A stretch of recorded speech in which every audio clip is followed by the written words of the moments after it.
Berikut ini merupakan video presentasi Guest Lecture 2 Kapita Selecta kelompok 11.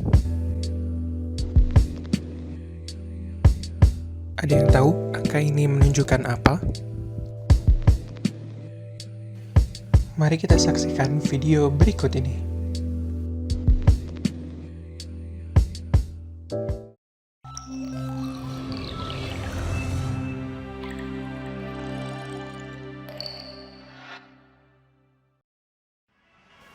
Ya, angka ini menyatakan rekor terbaru video YouTube dengan penonton terbanyak pada 24 jam penayangan pertama. Lalu, apa hubungannya dengan Kapita Selecta? Seperti yang kita tahu bahwa K-pop merupakan fenomena yang besar pada saat ini. Sebelumnya, musik Korea hanya dinikmati di lingkungan Korea saja.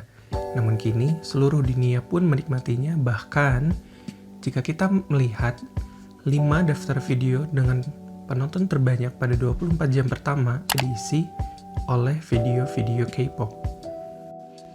Kita akan membahas sebuah perusahaan yang salah satu tujuannya adalah meningkatkan minat masyarakat di suatu bidang keahlian. Bidang keahlian ini sedang mengalami penurunan minat. Dengan adanya fenomena K-pop, bukan tidak mungkin bidang yang sedang mengalami penurunan minat ini akan menjadi bidang yang sangat diminati di masa yang akan datang. Bidang apakah itu? Mari kita lanjutkan videonya.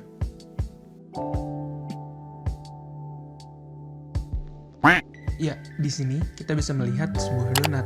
Donat merupakan makanan yang dihasilkan dari sebuah tepung terigu yang merupakan produk pertanian. Donat yang sebesar ini pastinya membutuhkan begitu banyak tepung terigu untuk membuatnya kan? Nah, tepung terigu yang banyak itu pastinya tidak akan bisa dihasilkan kecuali melalui pertanian yang efektif. Nah, pada saat ini kita akan membahas sebuah perusahaan bernama Biops Agrotechno yang tujuannya adalah mengoptimasi bidang agroteknologi. Biops Agrotechno merupakan perusahaan yang bergerak dalam bidang sains dan teknologi pada lingkup agrikultur. Biops membantu petani melalui pemberian fasilitas berupa pengetahuan dalam pertanian kepada petani. Pengetahuan ini berwujud informasi dari pengolahan data kondisi lingkungan pertanian yang kemudian diolah dan diaplikasikan pada sistem irigasi. Selain itu, kini tengah dikembangkan pengolahan data untuk diaplikasikan pada pencegahan hama. Melalui pengolahan data secara otomasi tersebut, petani mampu mengelola pertanian secara optimal tanpa perlu pengetahuan khusus dalam bidang pertanian secara mendalam. Produk Biops dalam mewujudkan tujuannya adalah EncoMotion. EncoMotion merupakan sistem perangkat machine-to-machine berbasis IoT yang menangkap data kondisi lingkungan melalui sensor dan digunakan sebagai basis dalam otomasi irigasi yang optimal. Dengan perangkat ini, ketergantungan pada manusia dapat dikurangi. Selain itu, penggunaan sistem sensorik berbasis IoT ini diharapkan mampu meningkatkan minat masyarakat, terutama generasi muda, untuk terjun ke bidang pertanian, khususnya bagi mereka yang memiliki latar belakang pertanian.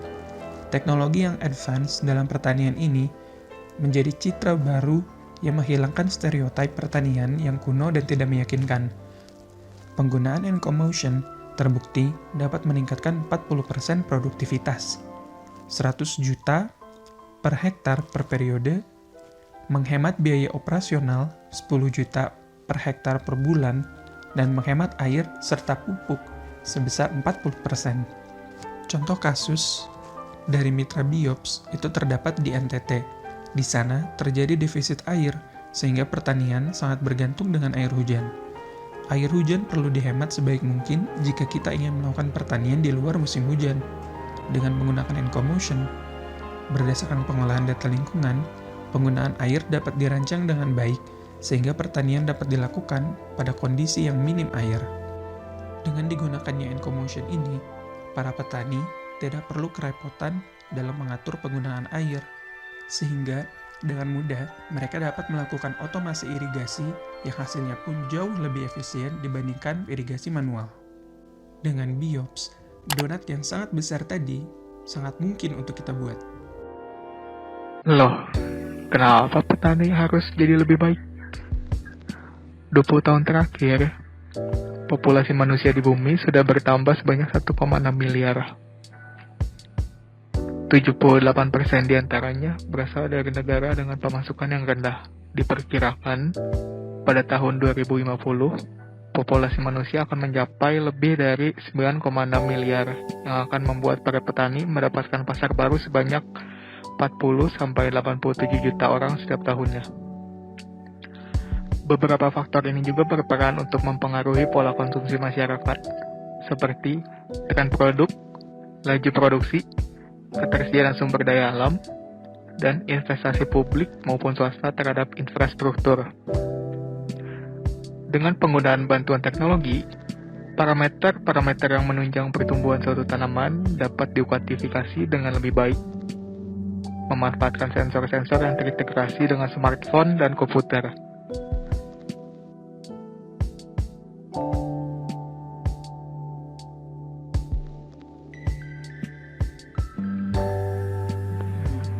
Kembali lagi dengan K-pop. Seperti yang sudah dibilang sebelumnya, K-pop bisa semeledak ini tak hanya akibat keindahan fisik semata, tapi juga karena... Mau tahu apa itu?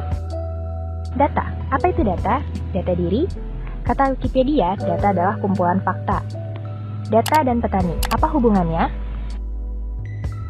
Badan Pusat Statistik mencatat angka kemiskinan per Maret 2020 mengalami kenaikan menjadi 26,42 juta orang. Dalam berita yang dikeluarkan Kompas.com tahun 2020, tertulis bahwa metode penghitungan angka kemiskinan oleh BPS adalah menggunakan konsep kemampuan memenuhi kebutuhan dasar atau basic needs approach, seperti makanan. Artinya, petani kita memiliki peran yang sangat vital di sini.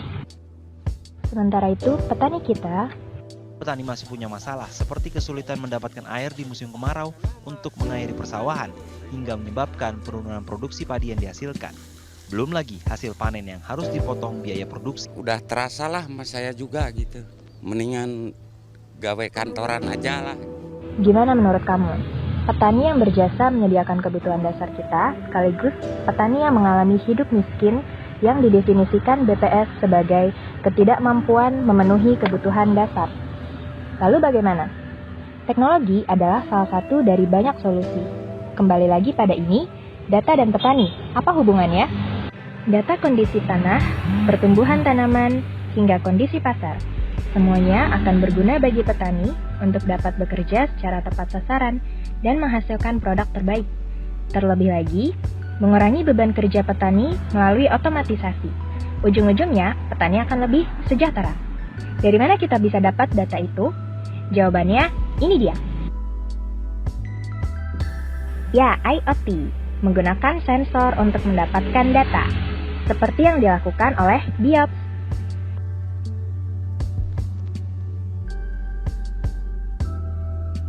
Selanjutnya, kita tahu kan Indonesia sedang turut mewujudkan SDGs, No Poverty, Zero Hunger.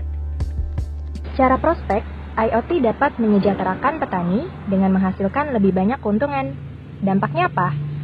Angka kemiskinan menurun, ketahanan pangan, dan berkurangnya kelaparan. Ekonomi juga jadi bagus. Jadi, selama kita masih punya masalah, disitulah kita punya prospek, terutama untuk IoT ini. Teruslah berjuang ya, kawan-kawan. Semangat!